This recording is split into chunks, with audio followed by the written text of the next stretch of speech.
Assalamualaikum warahmatullahi wabarakatuh.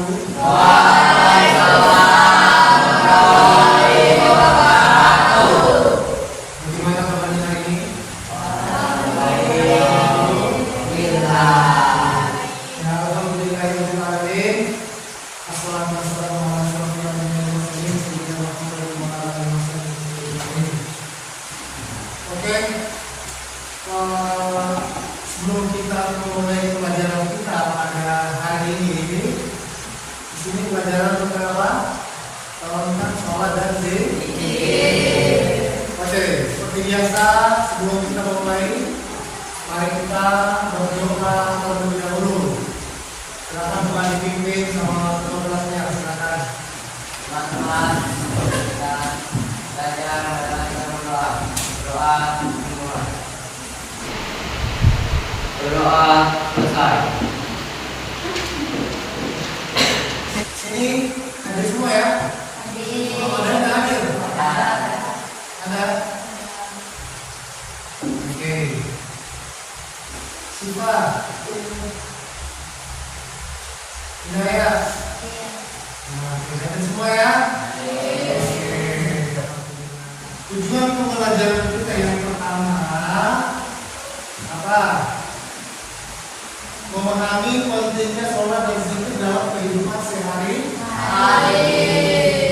Terus yang kedua, dapat melakukan sholat dan zikir dengan benar sesuai ajaran agama kita, agama Islam. Nah, terus yang ketiga apa? Ayo. Yang ketiga apa? Menunjukkan sikap disiplin dan khusus saat melaksanakan sholat dan zikir. Yang khusus sholat dan zikir. Nah, itulah tujuan pembelajaran kita pada hari ini. Oke, di sini saya akan jelaskan sedikit karena ini adalah pembelajaran tentang di sini masih ada yang ingat pelajaran kita kemarin? Kita ingat? Masih? Oke. Jadi sholat dan zikir ini merupakan dua bentuk ibadah yang sangat penting dalam kehidupan seorang muslim. Hidupnya memiliki manfaat yang benar bagi kehidupan spiritual dan emosional. Jadi dalam materi ajaran ini kita akan membahas apa? Kita akan membahas tentang pentingnya sholat dan zikir, kemudian apa? Tata cara melaksanakannya, serta bagaimana mengintegrasikan keduanya dalam kehidupan sehari-hari. Oke, yang pertama di samping ada di situ di tempat itu di bawah nomor 3 ya? Tiga. Oke, yang pertama definisi sholat ya. Sholat adalah ibadah wajib bagi umat Islam yang dilakukan 5 kali dalam sehari. Jadi sholat wajib ini wajib dilakukan dalam 5 kali dalam sehari, pagi dan malam. Ya. Jadi sholat ini merupakan salah satu rukun Islam yang harus dilaksanakan oleh setiap muslim. Salah satu rukun Islam yaitu rukun Islam yang kedua yaitu sholat, mendirikan sholat. Ya. Jadi melalui sholat seseorang muslim mendekatkan diri kepada Allah Subhanahu wa taala. Dengan kita sholat berarti kita mendekatkan diri kepada Allah Subhanahu wa taala. Kita menyerahkan diri kita kepada Allah Subhanahu wa taala. Nah, terus apa lagi? Menunjukkan ketaatan kita untuk beribadah kepada Allah Subhanahu wa taala. Nah, terus apa sih manfaat sholat tersebut? Ada yang tahu manfaat sholat? Kita sudah bahas kemarin kan apa sih manfaat sholat itu? Apa? Ya, mendekatkan diri kepada Allah Subhanahu wa taala ya. Jadi sholat ini merupakan bentuk apa? Merupakan bentuk komunikasi kita kepada Allah Subhanahu wa Ta'ala. Terus apa lagi manfaat selanjutnya apa?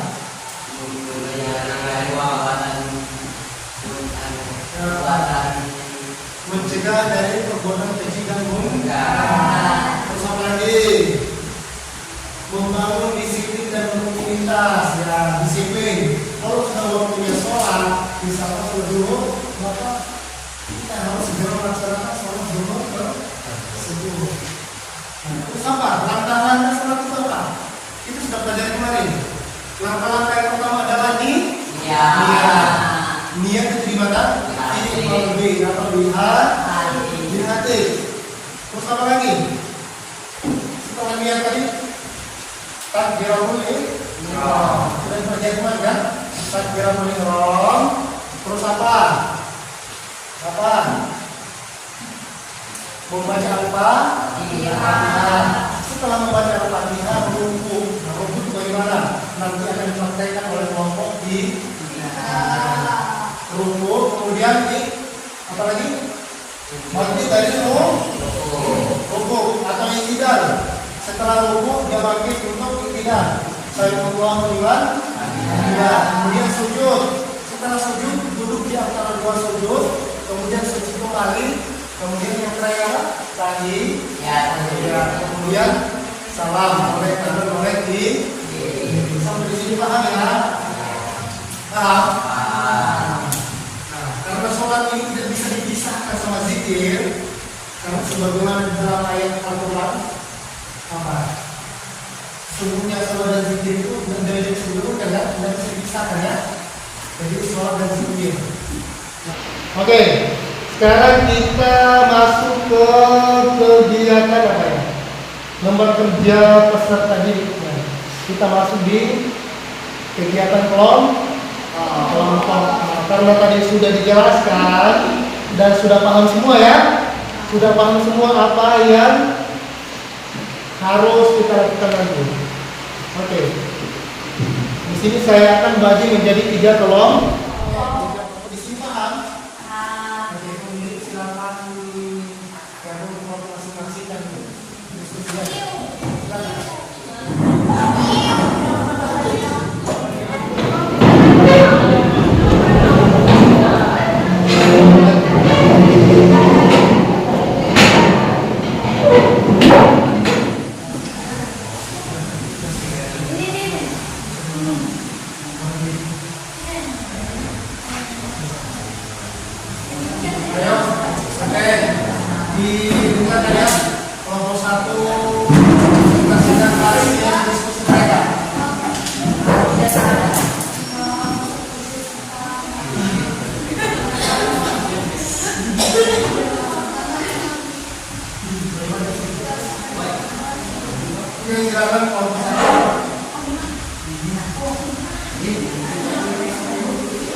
Manfaat sholat dalam kehidupan sehari-hari. Allah akan mengampuni dosa-dosa yang ada dan cara sholat dengan sholat yang berikutnya. Manfaat menjaga diri dari perbuatan keji dan maksiat. Salat menjadi benteng yang melindungi diri dari perbuatan keji dan munkar. Kedua, menjadi tiang agama. Sholat merupakan tiang agama yang pertama kali dihisab di akhirat. Tiga, mendidik menjadi pribadi yang disiplin. Sholat dapat mendidik seorang muslim menjadi pribadi yang disiplin. Manfaat zikir dalam kehidupan sehari-hari. Jawaban, saat seseorang berzikir, dia akan merasa lebih dekat pada Allah dan merasa lebih tenang dan damai. Manfaat mengusir, mengecam dan meremukkan setan. Kedua, mendatangkan ridho Allah. Ketiga, menghilangkan kesedihan dapat membuahkan kesenangan, kebahagiaan, dan lapangan hati. Kelima, menguatkan hati dan badan.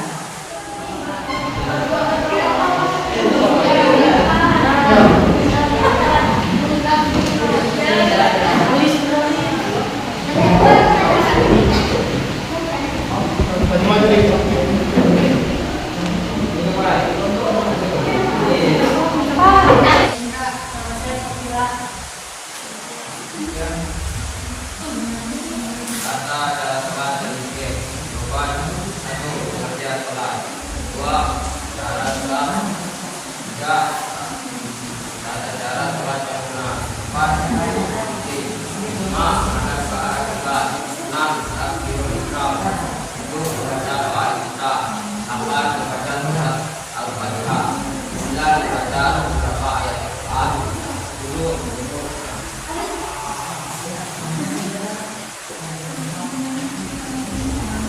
dengan bangunan. 11. Tinggal dengan keluarga. 12. Duduk dengan bangunan. 13. Duduk secara berjujur. Dia duduk awal. 14. Mengucapkan salam.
Apakah ada yang memiliki pertanyaan?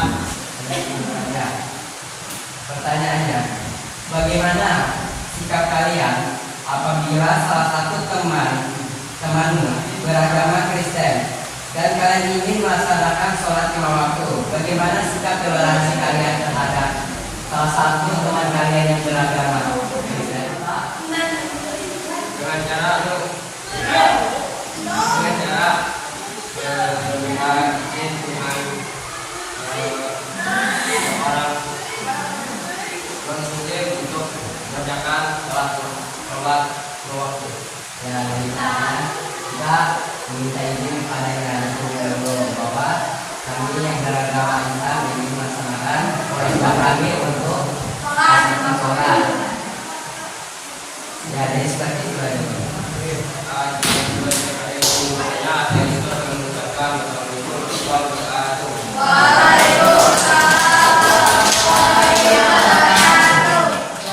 Kembali ke posisi semula.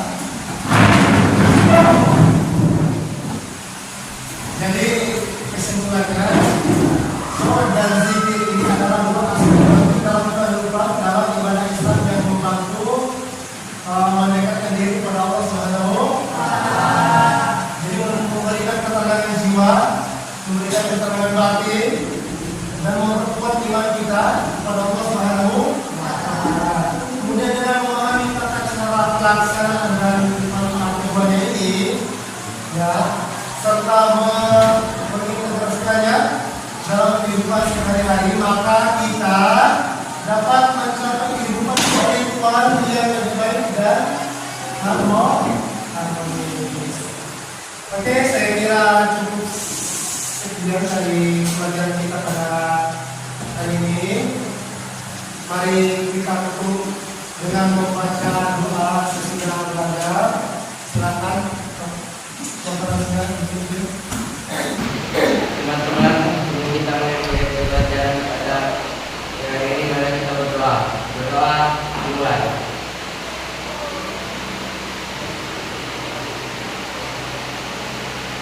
Berdoa selesai.